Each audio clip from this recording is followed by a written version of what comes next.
Ben 10 didn't just catch bullets out of nowhere. Now, this wasn't some random street mess. This was tied in, locked up in a beef that runs deep, the kind that don't cool off easy. We're talking about serious singing names, heavy hitters. JPrince on one side, NBA YoungBoy on the other.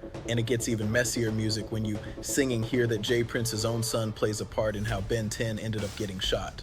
This whole timeline, it's layered. Robbery, music clout accusations, bands being thrown around, and it's all building into singing something that could spiral even further if it's not checked.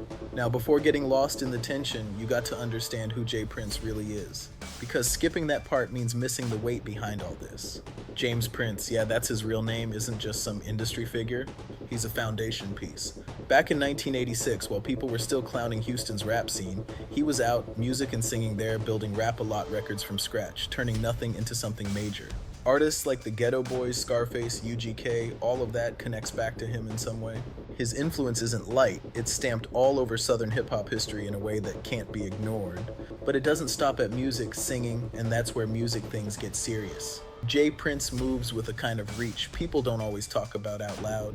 Situations, singing, and music that look messy somehow get handled when his name enters the mix. Stories float around about him stepping into singing conflicts others avoid and walking out with results.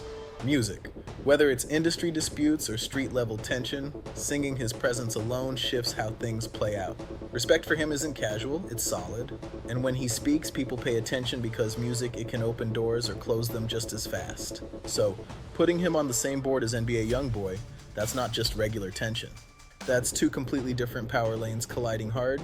And YoungBoy's side, music of this, that's singing a whole different energy you can't overlook. Kentrell, known as NBA YoungBoy, didn't music come up easy. His story is rooted in struggle and pressure from early on. As a teenager, he dealt with incarceration. And once he got out, he went full force into music, dropping songs, singing and music nonstop like he had something to prove every single day. The output was wild, but more than that, it felt real, music, and people connected to that instantly. His fan base didn't grow slow, it exploded into a movement that runs deep, especially online. What makes him stand out, music, is how he moves outside the usual system. He doesn't lean on radio spins or big industry backing, he built his own lane and stayed in it. His supporters, the Never Broke Again crowd, pushes singing and music numbers to levels that surprise even bigger budget artists. Being one of the most streamed artists on YouTube music multiple years in a row isn't luck, that's loyalty from listeners who feel singing what he puts out. But here's where things get complicated. YoungBoy doesn't play about music and singing respect or how he's perceived. If something feels off, whether it's business, music, public moves, or how someone singing approaches him, he reacts, and he reacts publicly. Music, social posts, or people around him, it all becomes part of how he responds. His history includes legal issues, restrictions, even singing, relocating to Utah to stay clear of certain situations, but none of that slowed him down.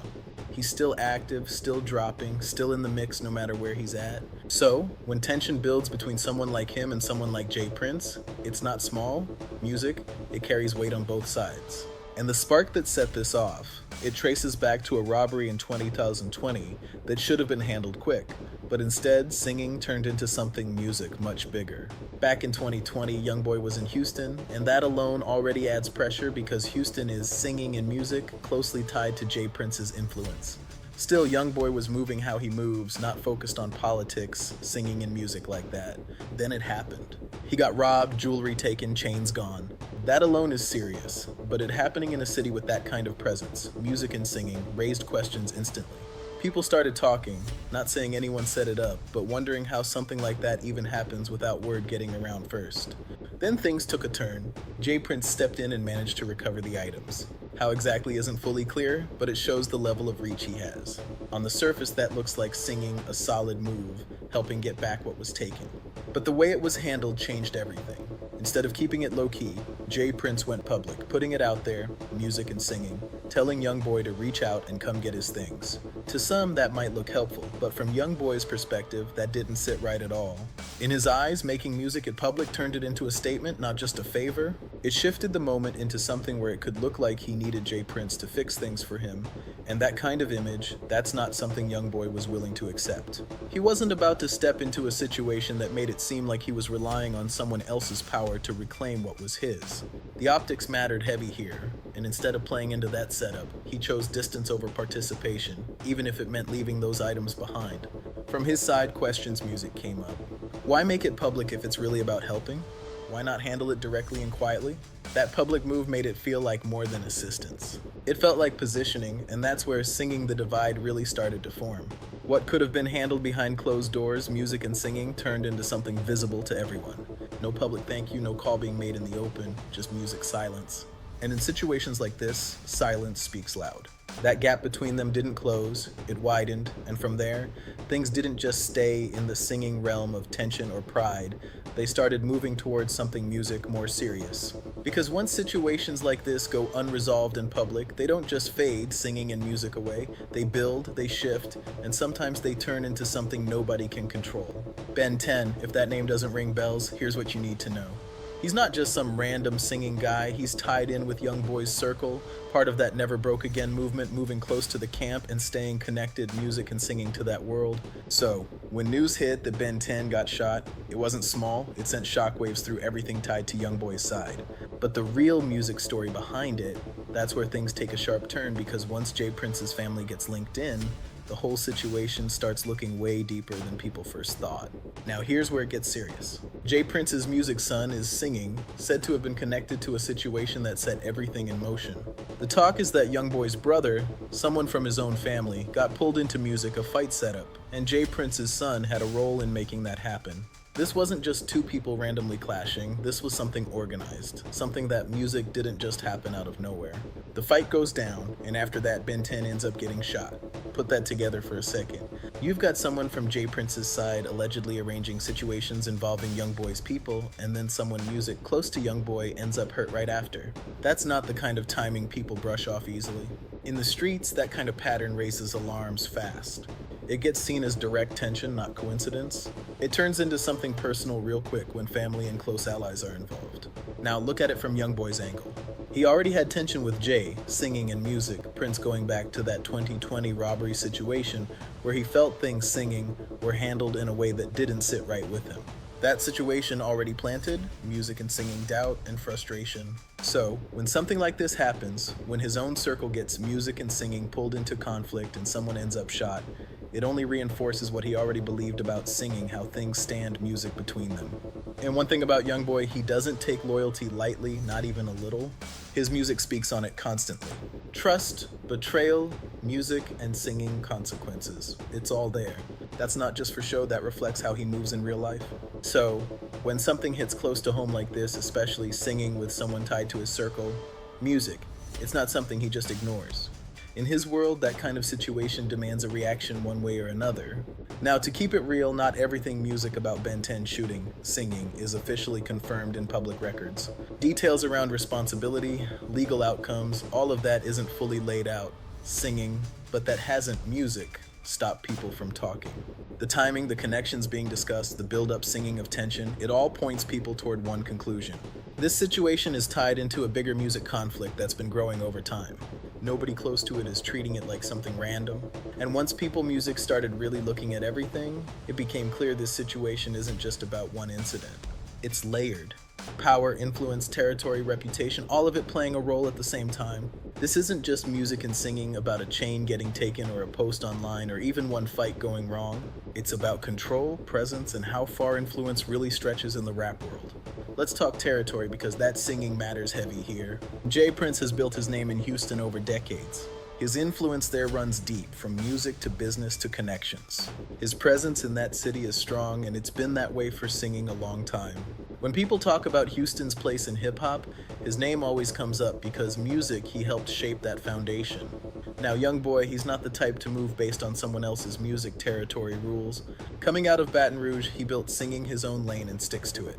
He moves how he wants, drops what he wants, music, and doesn't look for approval to do it. But stepping into a city like Houston and then not showing recognition to someone with that level of influence, that sends a message whether it's intended or not. So now you've got two strong forces crossing paths, neither one known for backing down.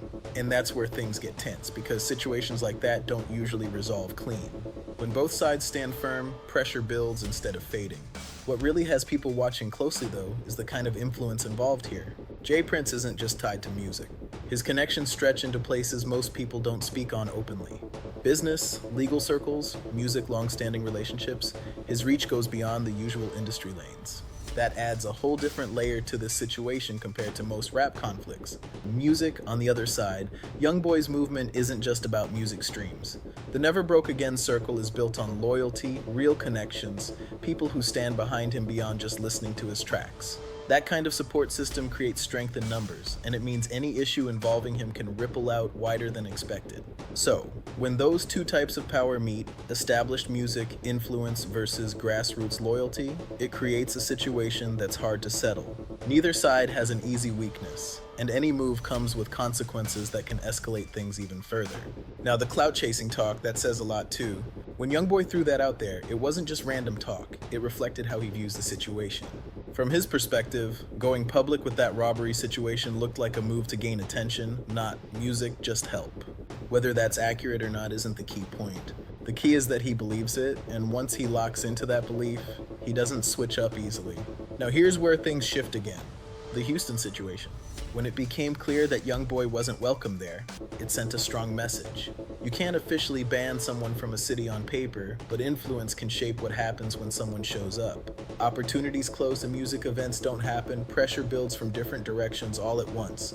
With JPrince's level of connection in Houston, that kind of environment can take shape without needing anything formal.